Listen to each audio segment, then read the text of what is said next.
9h25, bienvenue sur la matinale. Vous êtes sur TV Finance. C'est l'heure de notre rendez-vous hebdomadaire, celui de l'interview Flash Marché avec Admiral. Et notre invité aujourd'hui, c'est Pierre Perrin-Montlouis. Bonjour, vous êtes analyste marché responsable chez Admiral.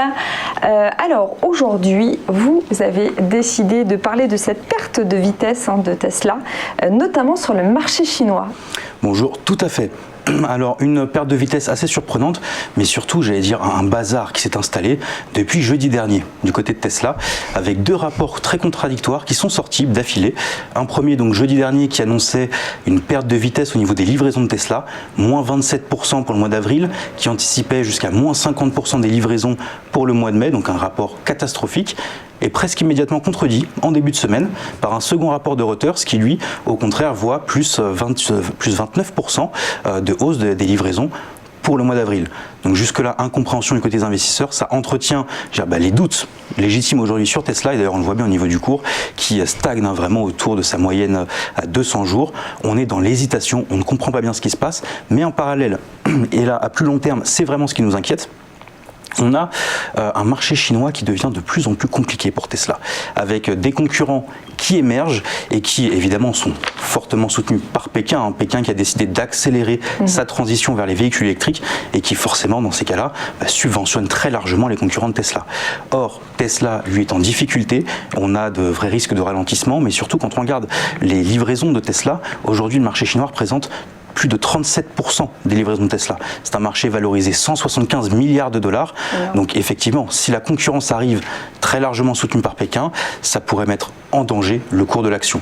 Alors aujourd'hui, ce n'est pas le cas. Pour l'instant, on est simplement dans des doutes raisonnables et légitimes avant d'avoir les vrais chiffres de l'évolution justement des livraisons. Et on peut anticiper à court terme, après justement ces deux rapports très contradictoires, en attendant les chiffres définitifs, un recul du titre de l'ordre de 5 à 8% pour revenir chercher le support des 540 $ l'action, ici qu'on voit en rouge sur le graphique. Alors on en parlait à l'instant avec mon premier invité, c'est le Bitcoin et le Salvador qui légalise justement la crypto sans pour autant enrayer la spirale baissière. Tout à fait. Alors, sans enrayer la spirale baissière, c'est tout à fait normal. Il s'agit quand même ici, il faut revenir au basique du Salvador. C'est une économie relativement faible qui est déjà en très grande difficulté avec un taux de chômage très important. Il faut le rappeler également, le Salvador ne dispose pas de sa propre devise. Aujourd'hui, la devise qui a cours légal au Salvador, c'est le dollar américain. Donc ce qui est intéressant en revanche, c'est que, et c'est marrant, j'en parlais la semaine dernière justement avec votre collègue, les cryptos ne sont pas des devises à proprement parler, ou plutôt n'étaient pas des devises à proprement parler, parce qu'elles n'avaient pas cours légal. C'est-à-dire que vous pouviez aller essayer d'acheter, je sais pas, une baguette avec du Bitcoin. En face, le commerçant était libre ou non d'accepter votre devise. Aujourd'hui au Salvador, avec cette légalisation du cours du Bitcoin, il n'aura plus le choix. Si vous décidez de payer en Bitcoin, il sera obligé d'accepter le Bitcoin. Donc c'est un premier pas en avant.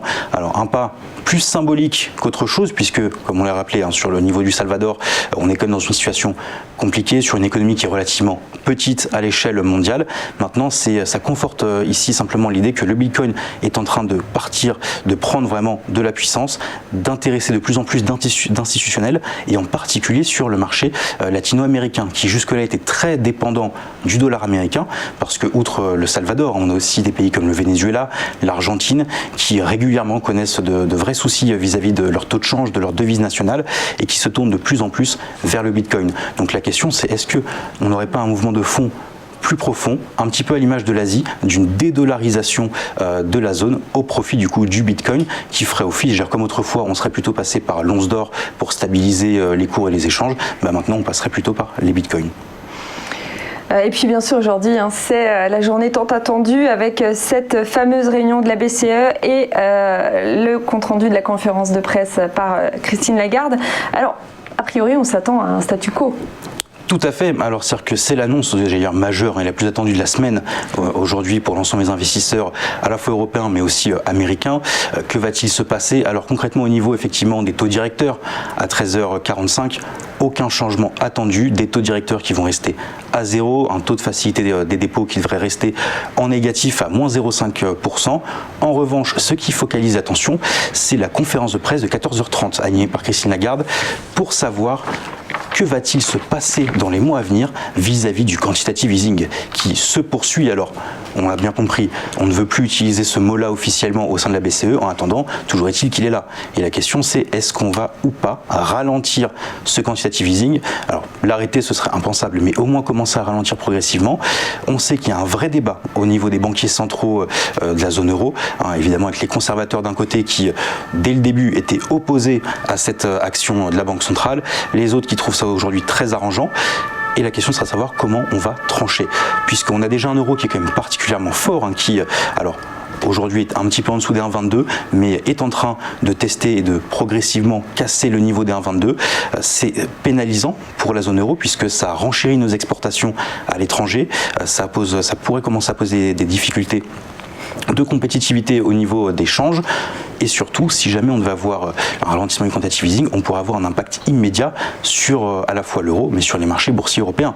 Et ici, on pense évidemment à l'indice de Paris, le CAC 40, qui est toujours en train d'aller chercher de nouveaux sommets, qui ne cesse de les battre ces derniers jours, qui est très largement haussier, qui est bien au-dessus de sa ligne de tendance qu'on a ici en rouge sur le graphique.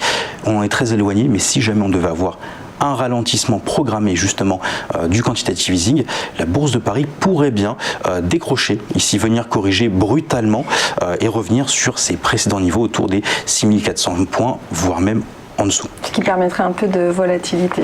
De volatilité, une phase de respiration aussi, qui permettrait aux derniers entrants de pouvoir trouver des points d'entrée intéressants, parce qu'aujourd'hui, en tout cas chez Admirals, ça fait quelques semaines qu'on prévient nos investisseurs, ça devient compliqué d'entrer sur les marchés. Aujourd'hui, les indices, c'est plus le moment d'entrée. On est sur des sommets, on arrive à des niveaux d'incertitude ou au niveau macroéconomique, on a de plus en plus d'hésitation.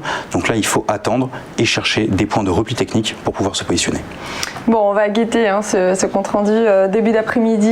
13h45 la publication des taux et 14h30 la conférence de presse de Christine Lagarde.